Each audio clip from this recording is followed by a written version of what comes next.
My new job didn't tell me there are no visible tattoos policy until after I was hired. I am an early childhood professional who works directly with young children and their families. I have over a decade of experience and am wrapping up a master's degree in my field. I also have multiple large tattoos on my forearms, which extend to my wrists. All of them are of plants, nothing offensive or scary, and 2 nose rings. This has not been a problem anywhere I've worked in the past, with the exception of one organization that requested I switch from hoops to studs to minimize children trying to grab them, which I happily obliged recently after a lengthy process. That involved a video interview and an in-person meeting. I accepted a position with a new organization that I was very excited to work with. Leaving the center I'd worked for the last 5 years. On my first day, I was given a large book of policies to review, including a dress code, appearance policy. The HR director had reviewed this with me during our in-person meeting before I accepted the position, going over almost all of the points listed except one: employees may not have visible tattoos or facial piercings.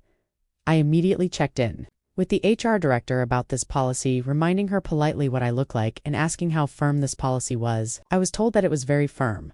I would be expected to remove my nose rings despite them being covered by a mask, and I would need to wear long sleeves or wrap my arms with cloth bandages at all times to ensure that children could not see my tattoos. Hand washing is a nearly constant activity in the early childhood environment, for obvious reasons, and our standards require that we thoroughly wash our hands up to and covering our wrists. When I asked how I should handle hand washing, I was told that if I wore the bandages, I could change them if they got wet. When I asked why this was not mentioned to me during the interview process, it was mostly shrugged off, with one of the other supervisors who was present saying that she didn't notice my tattoos before.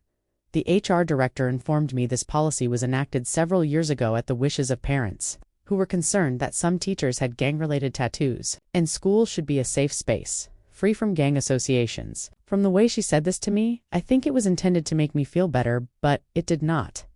I'm surprised to be encountering this issue in the year 2022, especially in the midst of a major staffing crisis in my field. I know they are within their rights to have and enforce this policy. I guess I am mostly wondering if the hiring team handled this appropriately. Should I make it a habit to ask up front if my tattoos and piercings are a problem? I have always avoided doing this, as I'd prefer to focus on my skills and experience rather than my appearance. But I don't want to go through this again. Update 10 months later when I wrote to you. The situation was already a few months in the past, so I didn't really have the opportunity to use any of the advice I was given for that particular scenario.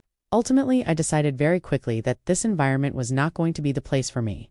The tattoo and piercing fiasco was maybe the biggest issue, but I had a few other concerns about COVID safety and communication with administration. I actually sent a resignation immediately after my first day. I'm aware that this is definitely not the best practice, and under most circumstances, I would like to try and stick it out for a bit and at least give some proper notice. I did, however, make this decision with the knowledge that my first 2 weeks would have been training and I would not have been needed to meet classroom ratio requirements during that time. Luckily, this turned out to be a great decision. I was able to fill in my employment gap by taking up some short-term nanny work and babysitting, and this gave me the opportunity to put in an application to and interview at the amazing school I'm working at now. I did take your advice and asked the director during my second interview if my tattoos or piercings would need to be covered or be an issue in any way. She said, "Not at all," and actually responded with a very brief soapbox moment about how no one should have to worry about things like that when applying for jobs. This was a major green flag for me, indicating that this might be a great place for me to work, and it was right.